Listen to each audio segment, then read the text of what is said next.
Monday morning. Monday morning, I've got Fred with me, which isn't unusual. Fred's normally here, aren't you, mate? Yeah, trying to work out what the hell's going on, really. Lots of things to do. Always seem quite vague. It is early though. It's like 7:30 Monday morning, which, as far as builders go, isn't early. But I've got young babies, so trying to get out of the house is really difficult.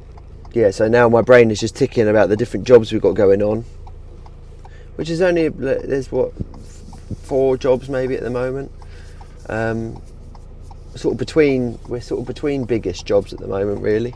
So we've got it's quite relaxed at the moment, which makes a nice change. I've got to gear some jobs up, which I'm going to actually attempt to do today, really. I'm going to get a meal going on a job, meet some decorators at another job, then I'm going to go and sit at my desk for a few hours and do a takeoff for an extension out at Shoreham Beach. Last week I was filming some stuff for those pocket doors, and so annoying when I look back at it, and the microphone had died. So you'd think, oh, my phone will pick up my voice, but because I've got like something plugged into the port on the phone at the bottom there, a receiver for this microphone, it just doesn't pick anything up. Once this dies, the phone doesn't pick anything up. So there's me yabbering on. It's a total waste of time. Anyway, take off for this extension. Take off the extension. I've got an email with the structural engineers. Got quite a few emails, as typical, I suppose, as a builder goes. Emails take a back seat from, like emails do. They just take a back seat from day to day, getting things built, getting them built as well as you can get them built and as properly as you can. That's the main aim. That's my main aim. And then, especially because I've got a young family, I don't have time to sit down at night time and reply to emails. So I try and get a few hours during the week, really. So I'm going to do that today because it's Monday morning. I might as well just do that. I don't know where Emil is. Where are you, Emil? He's somewhere. He's probably gone to a job. We quite often, even though there's now only me and Emil, we still sort of like get in a muddle, and he goes to one job and I go to another, and we're like, where are you? Doesn't happen that often, but I'm going to Screwfix to pick up some flooring protection for Mad's house. So then we're going to go there and lay this sticky protection on the hardwood floors, and then we're going to go to Amer Road, where the decorators are starting the external work, the whole external of the house, Claire's lovely house that we're working on. So we're going to be like taking guttering down and sanding up and prepping up the fascias, ready for the decorators. We're going to do the prepping up, or at least sand it with our sanders and get it ready for Dave's lot. Dave the decorator. Fred's not into sanding that much. He can't get up the steps properly. His back feet start to hurt when you're standing on the ladders, don't they? Yeah, we've got a load of joinery ready, but the joinery is in Suffolk at TD Joinery, who I know and trust, and since we use them a lot when I worked at Rose. So I've got to get back to Suffolk basically. When they've got a big load for me, then we get a lorry to bring it down. But now they've just run off a few seals for me and a little window for a job, and so. But it'll be good because I can get back, say hello to Mother and my sister and Dazza, my mate Dazza. So I might. I don't know. It depends when this joinery is ready to collect, really. There's Dave the decorator. Dave, you'll have to watch this now, Dave. He's not in his usual motor though. Just arriving into Screwfix. Fred will have a treat. I'll go and say, in fact, I'll pull over here and we can get Dave to come over. Here he is. I'll pull in and chase Dave. Dave! What up in the world again? I know what's going on. My van's gone into limp mode again. I'm recording a video here. Just say good morning. Morning. Good morning. I was just talking about you, and I'm here. Here you are. All right. I'm going to talk to Dave now. That was Dave Bryant, the decorator. Now we're arriving at one of Fred's favourite establishments, aren't we, son? Don't know where Emil is yet. I'll have to have a look at my phone. Go, boy. Paddington, Paddington Bear. This way, Fred. Hello. Emil's just reminded me that he's not in this morning because he's got a theory test. Driving theory test, so good luck to Emil. Actually, there is a customer, there's a job nearby here. A lady's been in touch about a nice extension. And I haven't phoned, I think it was over a week ago, and Helen, who works with me, has been telling me to phone her. and I haven't done it yet, so I might phone her now because she's only nearby, and because Emil's not going to be in till later this morning, I could go and see her, or that could be me just sort of distracting myself from other stuff that I should be doing. Hi ho, hi ho. There's a bloody chill in the air this morning. Need the second. I should use the. Should have two sections of that ladder together. I've only got one. Hose pipe weighs a ton. Testing these perspex windows that we did last week on Friday. Bloody cold up here.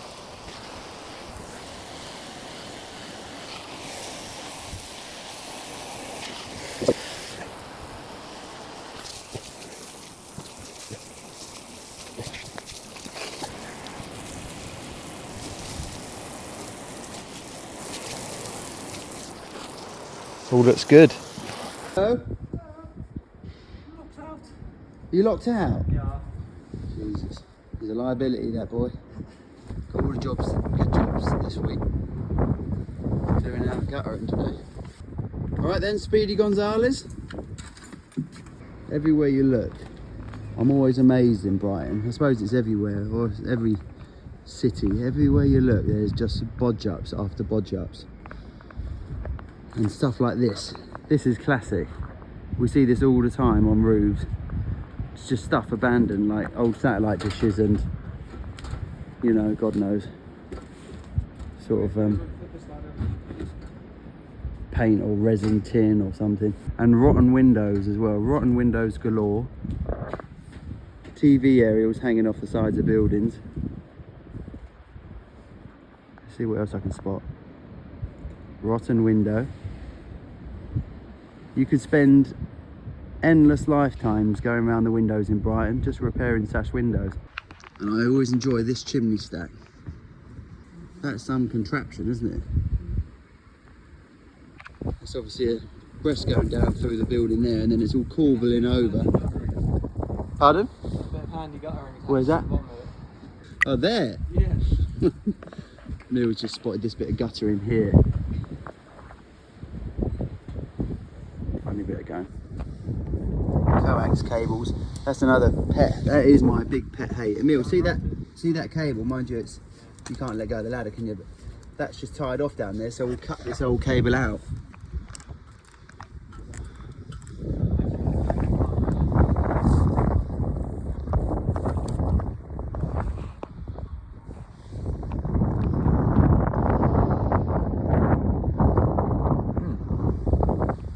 So we'll give that a clear out. Doing a cracking job up there, Emil. We found your calling, mate. We're going to start up a gutter cleaning business now. Be a lot easier. Hey? Bloody would be easy. All we need is a ladder and a trowel. My pet hate is redundant cables hanging off of buildings, or any cables, not even redundant, just any cables clipped to the outside of buildings. Drives me nuts. Especially when people like cut them off. Like we found all this up here, up on the roof. You're hanging down the side of the building. It's all been cut off years ago. There's another one here as well. I've got my eye on, strewn across everywhere like that. But I reckon it's doing something, so.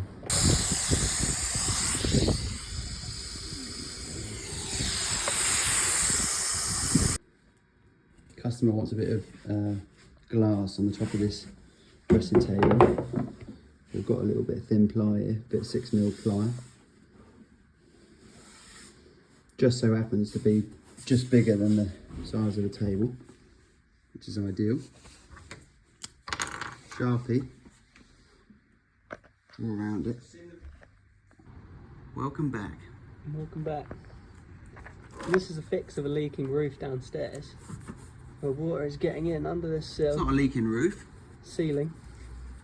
Yes. Leaky ceiling. Yes, that's right.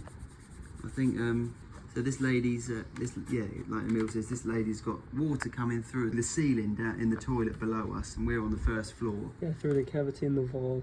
Yeah, so these are cavity walls, uninsulated cavity walls, like a 50mm cavity. And so we got a hose pipe out earlier just to make sure of where we think the issue is, and it did. It started to show itself inside. So we know this is where the problem is. So we've been off, cut a bit of trim.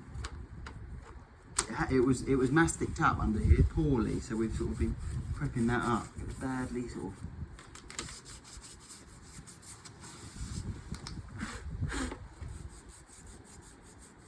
Da, da, da, da, da. You were meant for me, I was meant for you. We've been off, we measured this, we went off. Here's one we prepared earlier. Oh God, see that there, look. It's just that seal there, that is also, a bit large. can you see it? It's just kicking up. Where's that knife? Have you got it? I do.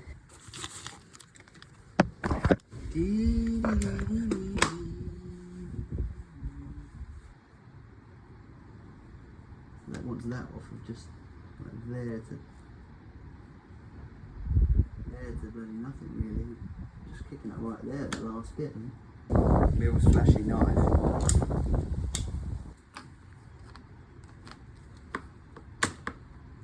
Give me your thumb. Yeah. You capture that on camera. Cutting the end of my thumb off. It's like a co-op shirt. Much better. Looked horrible, I thought. What, before or just then? No, just then. Looks better from over here. Yeah. Camera doesn't lie. On camera, it definitely lies. Does it? Yeah. Well, it looks better on camera. Yeah, everything looks better on camera. Does it?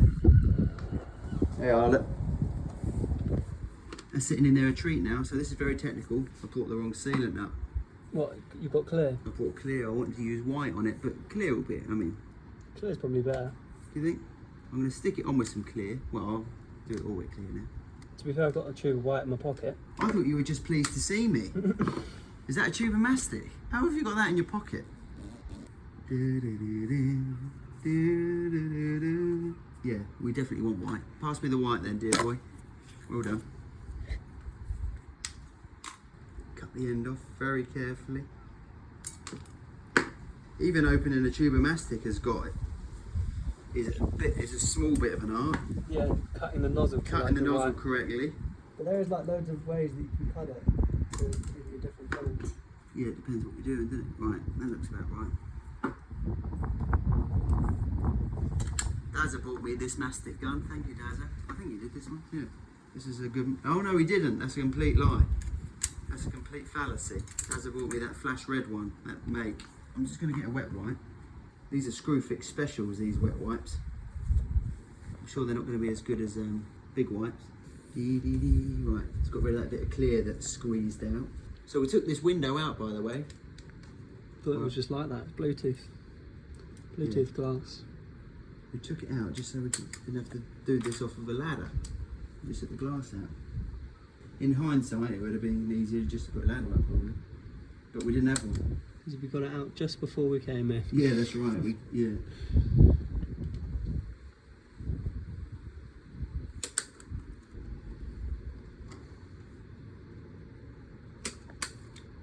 Do you think it's also getting in through those cracks there? The end. Yeah.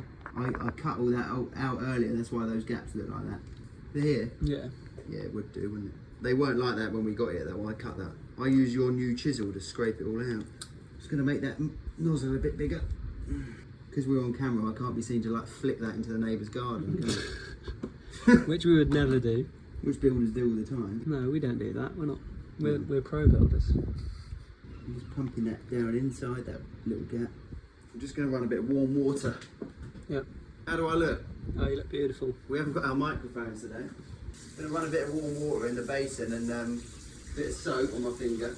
A bit of soapy warm water. Run it along that mastic.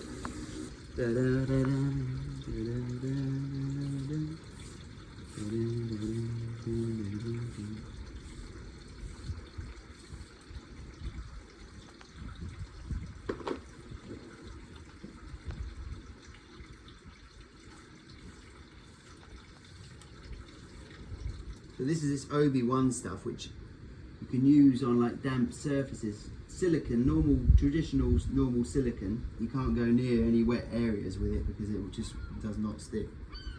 But this stuff, you can. And this render that we're going on to is probably slightly damp, I would say. And so with normal mastic, you wouldn't get a proper seal. You might think you have, but you won't have a real proper. So one of these hybrid, whatever they are, polymer, low modulus, all these technical things. I'm not really, can't really remember what low modulus is again now, but anyway. These modern day mastics adhesive hybrids are very good. So we can use this in a bit of damp conditions. And just a little bit of soapy water on your finger or on your hand there. Just a little bit of a caress. Just about right for the time, Emil. We've got to meet the window company at 2:30 and it's about that. Getting on for it. We had one of them days today where one of the vans had to go for an MOT, so we've been dropping that off and it basically pulls the day up. Isn't it, Emil? Yeah, slightly. We don't mind. How does that look from back there? Looks quite good, to be fair. So much neater than before. Good. Little Friday discussion about pencils. How has it come to be that builders, we all have, and tradespeople all have these on our person? If you look around, everyone's got one clipped to their belt or clipped to their pocket. I don't know. Me and Emil were talking about it yesterday because he bought some on Amazon last week. They turned up a whole set of them, like an unknown name, not one of these Pika brands or whatever the other one is. For how much? 20 quid? 19.99. 19 quid, and he's got bloody half a dozen of them and loads of different leads. And it's just, they seem just the same as these ones. But anyway, like, any of these things, how have we ended up all spending 25 quid on a pencil? Plus when you need new leads, you know, a pack of the leads is about a tenner, I think, a pack of these leads. When we just all used to like scavenge pencils from a drawer at home, just like a little Staedtler or a little normal pencil, lead pencil, whatever you could find. Have one about that long, like behind your ear. But these days, it's all about these. This is, I mean, It's the gravy. for a meal, this is standard, like everyone has these. And although Emil, actually, whilst we're on the subject, Yes. has lost 2 of these. Yeah, actually, I have. Thanks. Yeah, it was great. Not this one, not this, this is like the flat version, but the normal round one, Pika, I gave him one. I think I probably gave you both because I had them floating around. Yeah, one was He like lost- an old one, the second one, and the first one Yes. was like a new one. That's right, he lost an old one and a new one. But I've got the case, just not the pencil. For both? Yeah.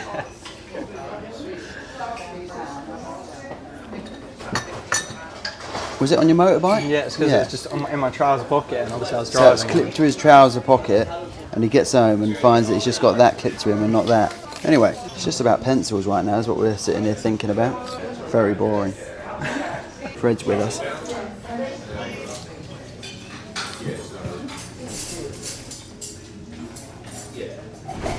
No treats allowed for Fred though.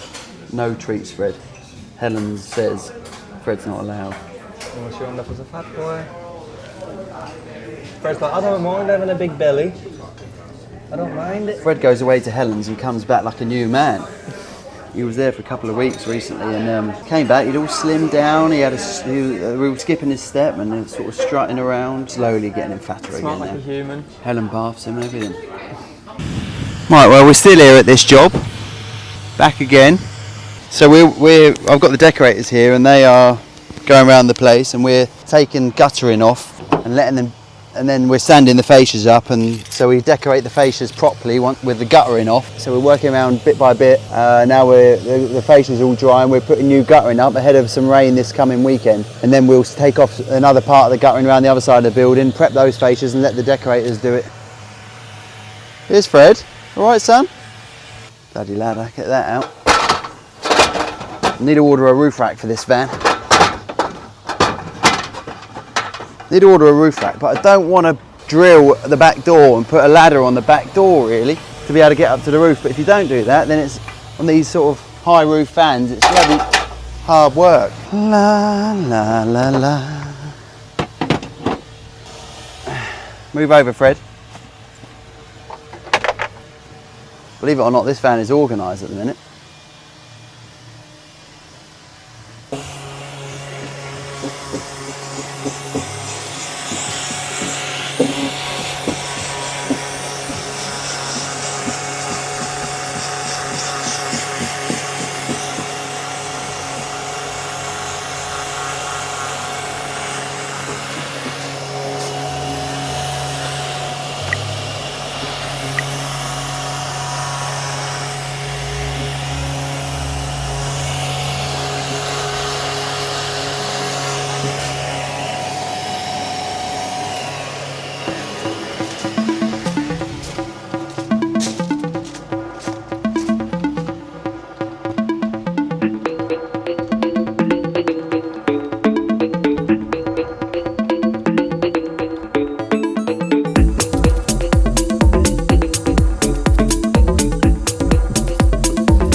Kid is in a car crash with his dad. Kid is in the car with his dad.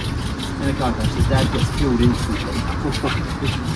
Kid is gravely ill, he gets taken into surgery. The surgeon turns around and immediately says, I can't operate on him, he's my son. How is that possible? It's a month. Have you heard it before? Oh, yeah, I think I have. I was really excited that you were going to not get it.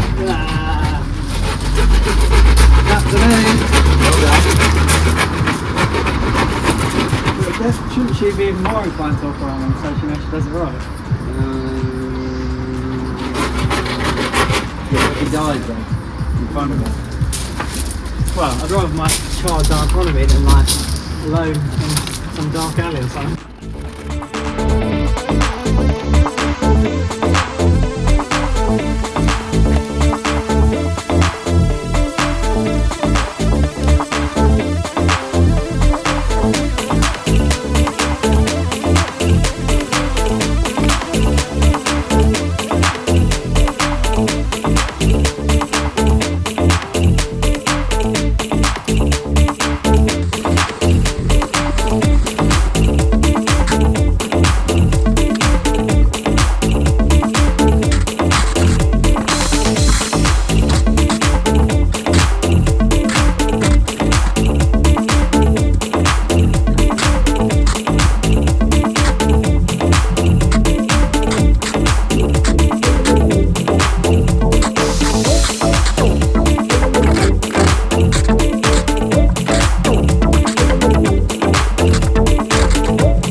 How is it, mate?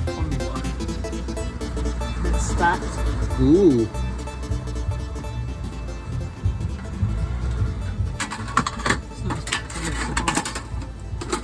Nothing we can't sort out Monday, eh, mate?